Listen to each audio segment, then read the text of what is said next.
In September 2007, an island was released. A shark-shaped one, which, surprise, surprise, is known as Poptropica's Shark-Tooth Island. Welcome to my channel, where I, White Rock / funny gamer / whatever other name Flashpoint bestows upon me, tell you things about and analyze your favorite, least favorite, or soon-to-be favorite or least favorite locations throughout Poptropica known as islands. This episode will broadly focus on Shark-Tooth Island. Whereas Shark-Tooth Island is online and ready to be explored, the citizens of the island are having big shark trouble. Only you can save the day by discovering the many secrets of Shark-Tooth Island. Number 1. As I referenced before, Shark-Tooth Island is supposedly shaped like a shark, seen in the map and the tourist center of the island. But Shark-Tooth looks like any other island on the map in terms of its shape. I suppose things aren't always as they seem. Number 2.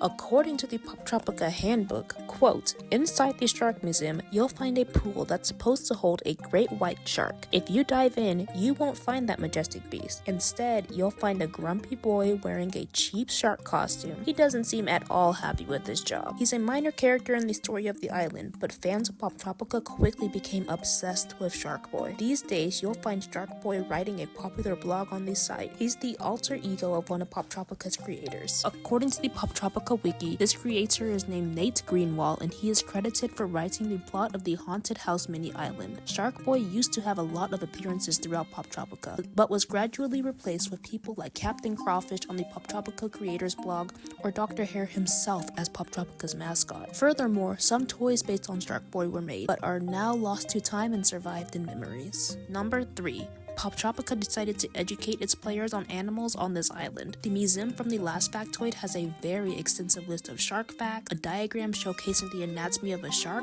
and of course, Poptropica's devotion to education in doing so.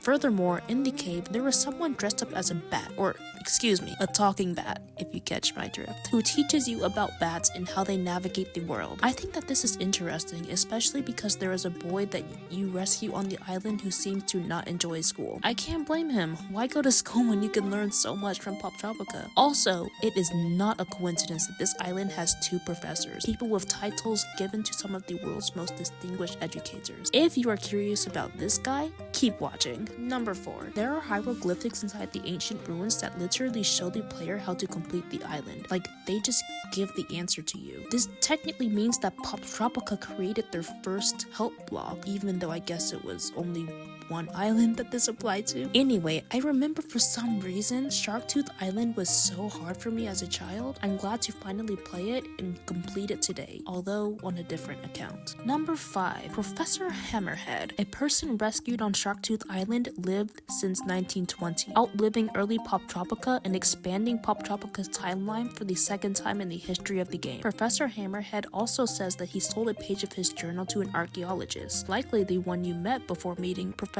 Hammerhead. Number 6. There is a lady in a pantsuit exclaiming that her son was taken by Booga, the shark of Shark-Tooth Island. The Poptropica help blog states that this woman is actually Professor Hammerhead's wife. If this is true, I want to know how long she has been there hooting and hollering before we dropped in. Number 7. According to the Poptropica help blog, the island where Professor Hammerhead and the boy are stranded is called Castaway Island. Furthermore, there is a volleyball present on the island that, according to the official Poptropica guide, is intended to reference Wilson from a movie called Castaway. Also, this kind of makes me laugh. They ask you for directions back to the mainland, but we literally swam to and from Castaway Island in, 10 seconds? There's no way they logically couldn't have seen the island, but it's fun having them follow you, well, at least in my opinion. Gosh, I love this game. Number 8. Coconuts are an important, if not stereotypical, motif on Shark-Tooth Island. I mean, this guy gives away coconut milk for a living, but you also use an enchanted coconut to tame Booga. The importance of coconuts is of course reflected in the island's common room, a coconut water themed cafe called the Coconut Cafe. Try saying that 3 times fast. Although, I find it interesting that the player never equips a normal coconut while on the island. They of course get coconut milk and an enchanted one from the medicine man, but goodness gracious, what does a Poptropican have to do to get a normal coconut around here? Number 9. Now imagine if you could see into the future.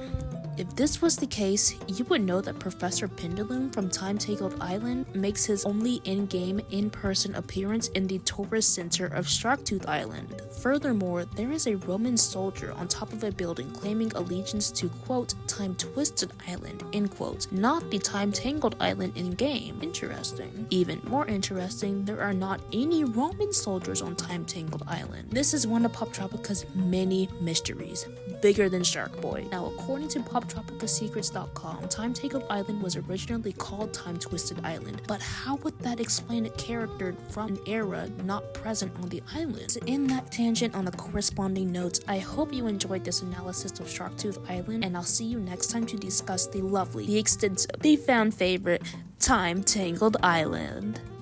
Okay, I just had to add this. Poptropica has a lot of clothes, and I found this super adorable hat that corresponds with your character's hair color. I haven't ever seen this, I don't think, as I played when I was younger, or even as I started to replay a little bit. But, okay, now farewell until next time. Thank you for watching.